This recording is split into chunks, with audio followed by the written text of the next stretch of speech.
Ladies and gentlemen, hello, and you are watching TTV News with some latest events in the province. And now coming to details.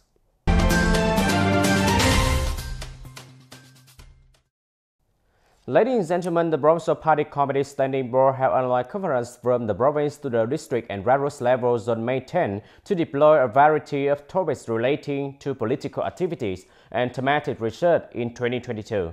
The conference was presided over by Mr. Phạm Hùng Thái, Standing Deputy Secretary of the Provincial Party Committee. Associate Professor Dr. Nguyễn Quốc Dũng, Director of the Academy of Politics Region 2, deployed the team in 2022, study and follow Ho Chi Minh's ideology, morality, and style on construction, the contingent of cadres and party members, athletic revolutionary morality, political bravery, pioneering, exemplary, and proud with tasks, suggesting key tasks and solutions to promote learning, following, and setting an example in the party committee. Dr. Vũ Trung Kiên, Vice Dean of the Faculty of Party Building, Academy of Politics Region 2, introduced the main subject of General Secretary Nguyễn Phú Trọng work, some theoretical issues and practice of socialism, as well as the path to socialism in Vietnam. According to Plan Number 74, on April 22, 2022, the Provincial Party Committee Standing Board organized an extensive political activity in the Party Committee on building and reorganizing the party and the local political system to raise awareness, responsibility, political determination, self-discipline, and exemplary spirit of party committees, organizations, agencies, units, cadres, party members, civil servants, public employees, union members, promptly and effectively execute the conclusions and regulations of the 13 central committees for plenum. The party committees at all levels, agencies, units, localities, cadres, and party members presented them via self-criticism and criticism with the subject, self-reflection and self-correction on establishing and correcting the party and the political system, measures to overcome restrictions in order to do activities more effectively. In the afternoon of May 9, the Bank for Social Policy Tay Ninh branch launched a social housing loan program in accordance with Governance Resolution Number 11, dated January 30, 2022, to grassroots trade union officer department under Tay Ninh Economic Joint Trade Union. Borrowers for social housing loan program are people with meritorious revolutionary services, as defined by the law on preferential treatment for people with meritorious revolutionary services, low-income people, poor and new poor households in urban areas, employees working in enterprises inside and outside the industrial park, officers, professional non-commissioned officers, professional and technical non-commissioned officers, professional soldiers, workers in agencies and units of the People's Police and the People's Army, cadres, civil servants, and public employees in accordance with the law on cadres, civil servants, and public employees. The maximum loan amount for loans for new construction, remodeling, or repair of residential dwelling is 70% of the anticipated value or loan plan, not more than 500 million Vietnam dong, and not more than 70% of the value of loan collateral. The Prime Minister determines the loan interest rate for each period. The lending interest rate is now 4.8% per year. The maximum loan length is 25 years.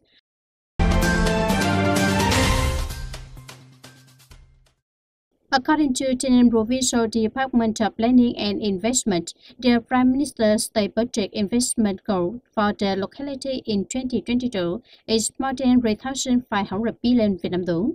The Provincial People's Council State Budget investment plan for 2022 is more than 4,165 billion Vietnam dong.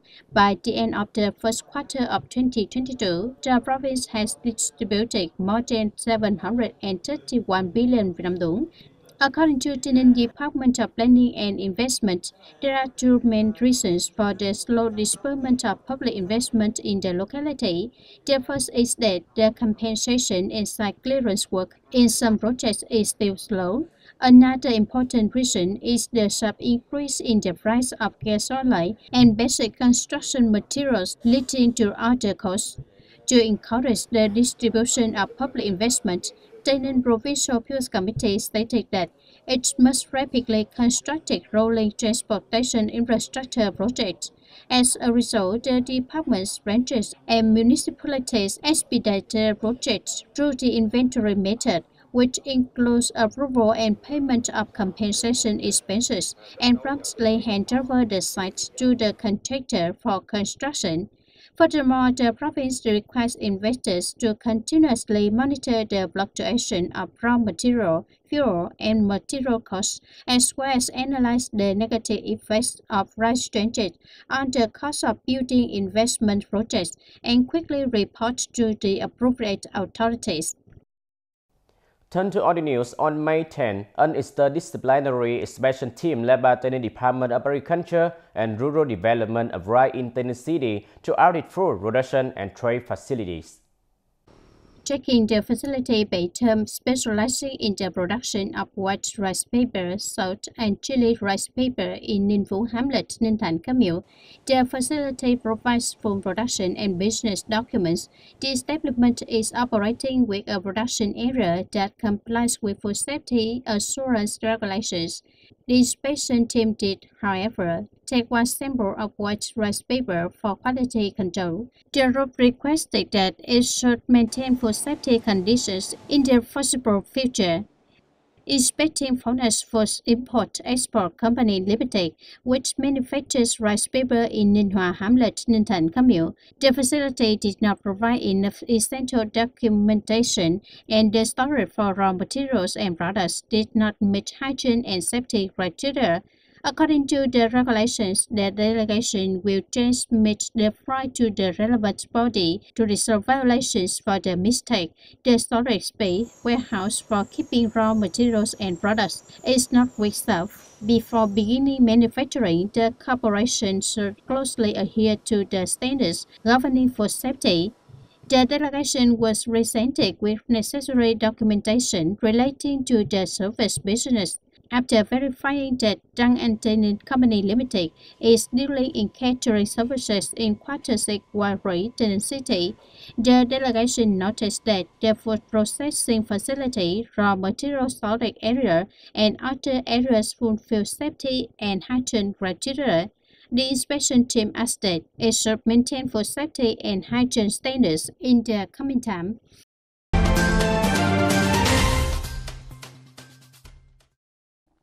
In the morning of May 10, the Department of Culture, Sports and Tourism collaborated with Ho Chi Minh Museum, Ho Chi Minh City branch to open thematic exhibition Ho Chi Minh the Most Beautiful in His Name to commemorate 132 years of President Ho Chi Minh's birthday, May 19, 1890, May 19, 2022.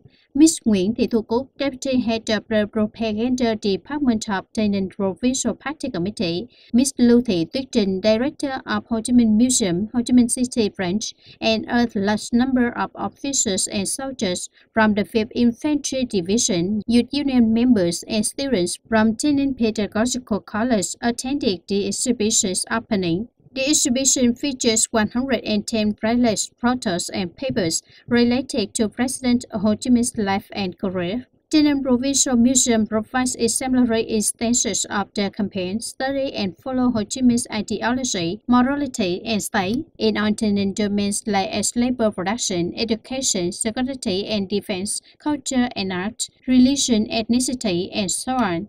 This is the crystallization of the best values of Vietnamese sentiment, morality, and human personality, the quintessence of human culture, and the traditional educational foundation for the young generation to follow President Ho Chi Minh's example. The exhibition is on display at the lobby of the Museum from May 10, 2022 to June 20, 2022.